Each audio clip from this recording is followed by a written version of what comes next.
O dinheiro não sumia na rua, não sumia no ônibus, não sumia na fila do mercado. Ele sumia dentro de casa, com a porta trancada, com a janela fechada, com a chave girando na fechadura enferrujada toda noite.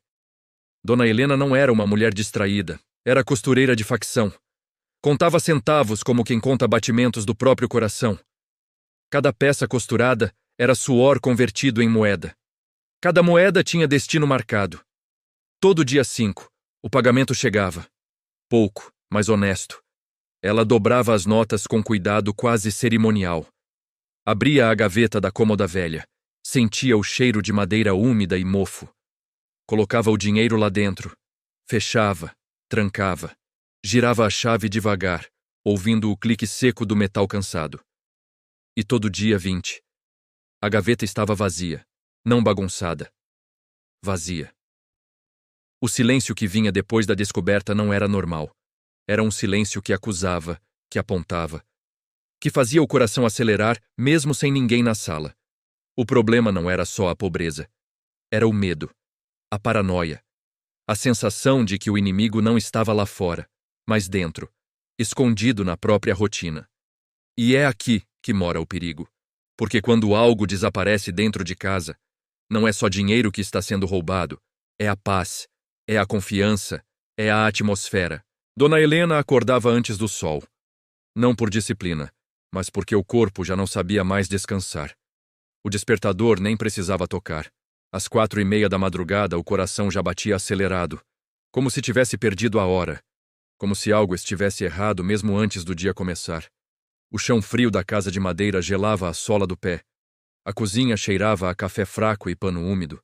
A geladeira fazia aquele zumbido constante, lembrando que estava quase vazia. Ela sentava à mesa, olhava o relógio. Tic, tac, tic, tac. Cada segundo parecia cobrar alguma coisa. O trabalho vinha em silêncio, a máquina de costura rangendo, o pedal duro, o barulho repetitivo da agulha perfurando o tecido como um martelo pequeno batendo direto na mente. Peça após peça, centavos após centavos, suor pingando, costas doendo. E mesmo assim, a sensação de que o salário nunca ficava. O dinheiro entrava, mas não permanecia, como se houvesse um ralo invisível sugando tudo. À noite, quando a chuva começava a bater na janela, ela apagava as luzes cedo, não para dormir, mas para economizar, e ficava deitada ouvindo os estalos da madeira. Passos que não existiam, o vento empurrando a porta e o pensamento insistente. Tem alguma coisa errada nessa casa. O dia 20 nunca chegava de surpresa. Ele se anunciava antes, no aperto no peito, na inquietação sem nome, no jeito que Dona Helena passava pela cômoda e evitava olhar para ela. Quando finalmente criava coragem, as mãos tremiam, a chave parecia mais pesada. O metal gelado contra os dedos suados, o som da chave girando era alto demais. Ecoava pela casa como um tiro. Clique, silêncio. A gaveta abria devagar, rangendo, liberando aquele cheiro velho de madeira molhada. E então, o vazio. Nenhuma nota, nenhuma moeda, nada. O coração disparava. A respiração ficava curta, o estômago afundava. A mente começava a trabalhar contra ela. Foi o menino? Foi o vizinho? Será que eu contei errado? Será que eu mesma tirei e não lembro? Cada rosto conhecido virava suspeito. Cada barulho noturno virava ameaça. O dinheiro perdido criava um clima pesado, uma atmosfera de acusação invisível. Ela trancava portas, conferia janelas, repetia o ritual, mas o medo não obedecia à fechadura. O problema já não era mais o valor roubado, era a sensação de violação, como se alguém atravessasse a muralha da casa sem deixar pegadas, como se a ruína tivesse permissão para entrar, sentar e esperar o dia 20. A casa deixou de ser abrigo, virou território de guerra. Dona Helena caminhava pelos cômodos em silêncio, pisando leve, como se alguém pudesse ouvir até seus pensamentos. A chuva não ajudava. Cada gota batendo no telhado parecia um aviso. Cada trovão distante fazia o corpo enrijecer. À noite, o quarto ficava gelado, o lençol áspero, o colchão afundado, e o som da madeira estalando parecia passos calculados. Alguém andando, alguém esperando. Ela levantava, ia até a cômoda, passava a mão na gaveta fechada, como quem confere um ferimento, como quem tenta sentir se ainda dói. O dinheiro ali dentro não era só salário, era segurança, era remédio, era comida, era dignidade. E quando ele sumia, levava tudo junto. O aluguel atrasado virava um decreto de medo, a gaveta vazia criava uma frequência de suspeita. A casa inteira parecia fora de alinhamento. Nem oração vinha fácil, porque o coração estava em alerta, defendendo o território, tentando sobreviver. Ela não sabia, mas já não lutava apenas contra a escassez, lutava contra uma atmosfera contaminada, onde a confiança não dormia e a paz não entrava. O pior momento não era descobrir a gaveta vazia. Era o que vinha depois, o silêncio pesado, espesso, que parecia pressionar os ouvidos. Dona Helena ficava parada, olhando o fundo da gaveta, como se o dinheiro pudesse reaparecer se ela olhasse tempo suficiente. O coração batia no ritmo errado, rápido demais. A boca seca, a garganta travada. Nenhum choro, nenhuma reação exagerada. Só um vazio que combinava demais com o espaço onde o dinheiro deveria estar. A casa inteira parecia observar, a mesa, a porta, as paredes manchadas, tudo cúmplice. Ela fechava a gaveta devagar, trancava, mesmo vazia, girava a chave, porque precisava acreditar que ainda tinha controle de alguma coisa. Mas, no fundo, ela sabia, havia um bloqueio ali, uma legalidade estranha operando dentro da própria casa. O salário continuava vindo, o trabalho continuava pesado, mas o ciclo nunca se quebrava. E é assim que a ruína trabalha, não fazendo barulho, mas repetindo padrões, até convencer a vítima de que o problema é ela. Dona Helena não estava apenas perdendo dinheiro, estava sendo treinada pelo medo, preparada para aceitar o deserto como normal. E quando isso acontece, a guerra já começou, mesmo que ninguém perceba. Naquela noite, Dona Helena não deitou. Não por coragem, mas por exaustão de perder. Sentou-se numa cadeira dura, de frente para a cômoda velha, como um soldado fazendo vigília num posto esquecido. A gaveta estava trancada, a chave pendurada num barbante no pescoço, batendo de leve contra o peito a cada respiração curta. O relógio de parede parecia zombar. Tic, tac, tic, tac, marcando uma madrugada que não passava. O cheiro de mofo da madeira misturava com o cheiro metálico da vela queimando, criando um ar pesado, difícil de engolir. Os olhos ardiam, o corpo pedia descanso, mas a mente não largava o posto. Cada estalo da casa parecia um movimento inimigo. Cada rajada de vento parecia uma tentativa de invasão, mas nada acontecia. Nenhuma porta se abria, nenhuma sombra se mexia, nenhum passo surgia no corredor. E foi aí que algo começou a incomodar mais do que o medo, a ausência dele. Se ninguém entrava, como o dinheiro sumia? A vigília revelou uma verdade desconfortável. O ladrão não precisava quebrar fechadura, porque não havia ataque externo. O bloqueio era mais sofisticado, mais silencioso, operava dentro da rotina, dentro da mente, dentro das escolhas automáticas que ela fazia sem perceber. Aquela madrugada, não roubou dinheiro, roubou desculpas. O dia ainda nem tinha clareado quando Dona Zenaide apareceu, batendo a bengala devagar no assoalho, como quem já conhece o caminho sem precisar ver. Os olhos dela, brancos, parados, não procuravam nada ao redor, mas o rosto carregava uma certeza que incomodava. Zenaide não pediu licença, entrou, sentou, respirou fundo, como se sentisse a atmosfera pesada no ar. Helena apontou para a cômoda, para a gaveta, para o drama inteiro, esperando validação, esperando confirmação do mistério. Mas Zenaide virou o rosto na direção oposta. Apontou o dedo torto para o fundo da casa, para o quintal, para onde ficava o lixo da costura. A frase saiu seca, sem emoção, como um diagnóstico médico. O ladrão não entra pela porta, Helena. O ladrão sai pela sua mão. O silêncio caiu pesado, mais pesado que qualquer acusação anterior. Zenaide explicou sem explicar. Falou de sementes desprezadas, de retalhos ignorados, de sobras jogadas fora com raiva, como quem diz, isso não presta. Ela não falava de gaveta, falava de mentalidade. O dinheiro não desaparecia, ele era desativado, cancelado, quando Helena tratava o pouco como lixo. O salário baixo virou um decreto de desprezo, a costura virou um fardo, e tudo que nasce sob desprezo carrega legalidade para sumir. Zenaide se levantou, antes de sair, deixou a sentença final. Cegueira não está nos olhos, está na forma de olhar. Helena não pensou. Correu. A chuva caiu pesada, fria, grudando a roupa no corpo, transformando o quintal num lamaçal. O cesto de lixo da costura estava lá, tombado pelo vento, exalando cheiro de pano molhado, de linha velha, de resto desprezado. Ela se ajoelhou na lama, enfiou as mãos, sem cuidado, sentindo a textura áspera dos retalhos, o tecido encharcado colando na pele, linhas soltas enrolando nos dedos, restos de trabalho que ela jogou fora com raiva, com pressa, com desprezo. Cada pedaço de pano era uma peça não valorizada. Cada sobra era uma oportunidade descartada.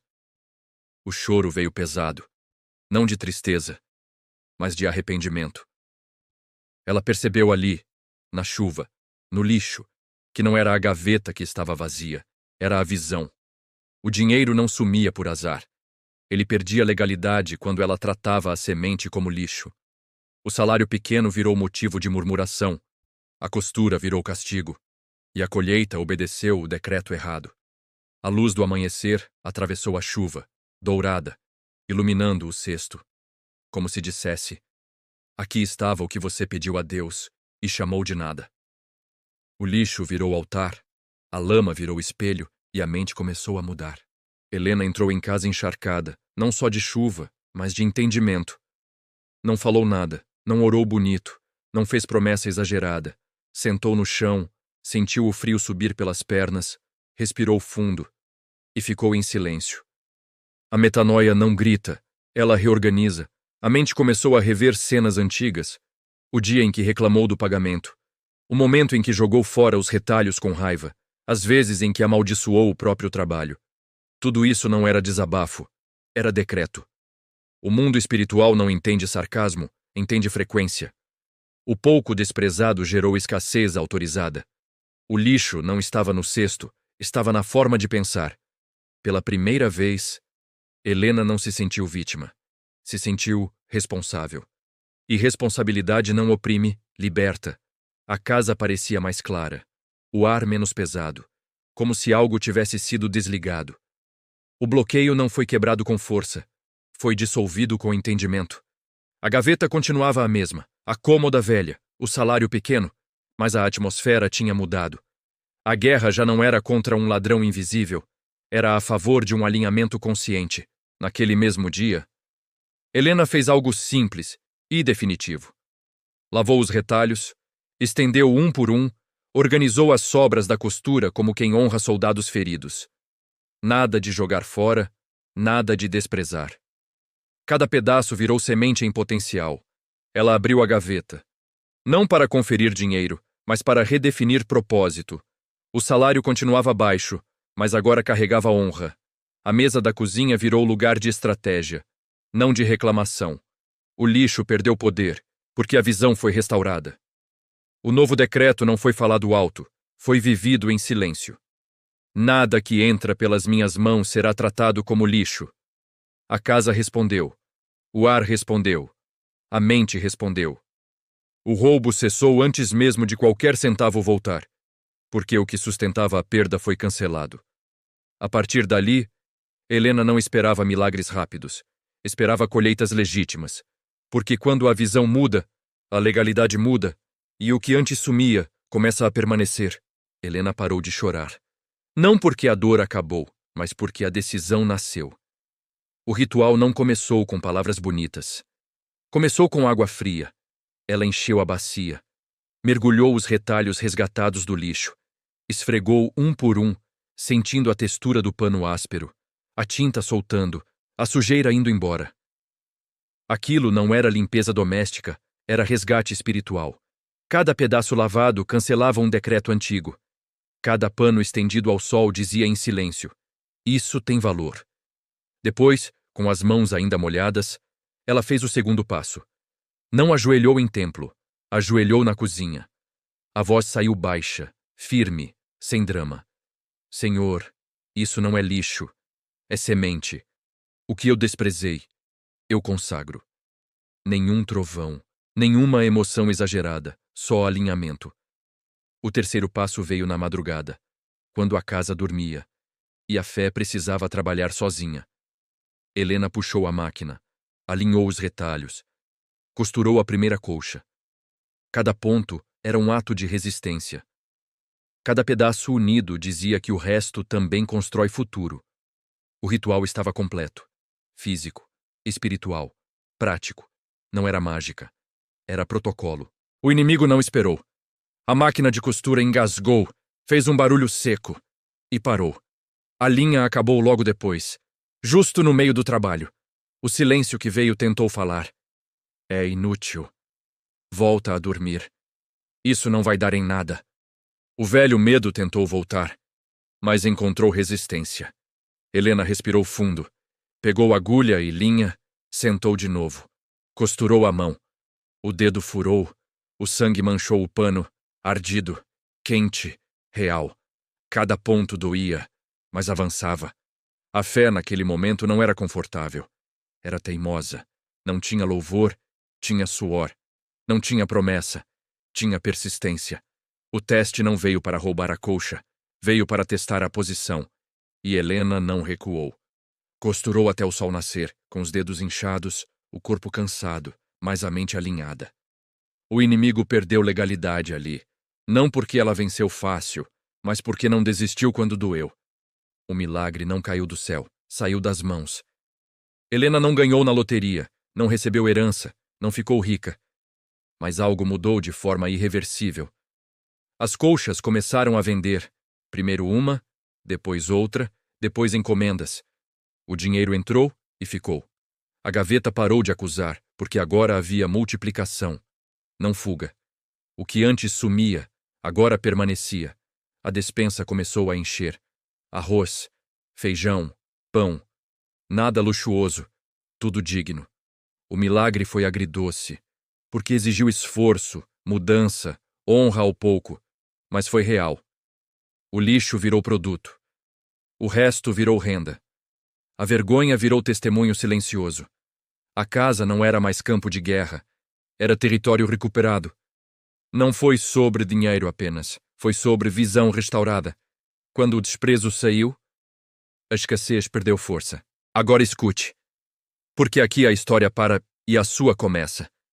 Assim como Dona Helena, você também tem um cesto de lixo invisível, ideias que você chamou de nada, talentos que você desprezou, trabalhos pequenos que você amaldiçoou, o dinheiro que some, o salário que não rende, a geladeira que esvazia, tudo isso pode ser sintoma de visão quebrada. O ladrão não entra pela porta, ele sai pela sua mão, quando você chama de lixo aquilo que Deus chamou de semente. Hoje é dia de resgatar, lavar, consagrar e costurar de novo. Nada de esperar milagre confortável. Aqui nós falamos de estratégia, de alinhamento, de honra ao pouco. Se essa palavra alinhou sua frequência, deixe o like. É o sinal de que você entendeu o código. E se você não quer mais lutar sozinho, se quer continuar recebendo essa munição espiritual para a guerra da rotina, então se inscreva no canal. Aqui não prometemos atalhos. Entregamos protocolo. O exército está se formando e a próxima batalha já está marcada. Te vejo no fronte.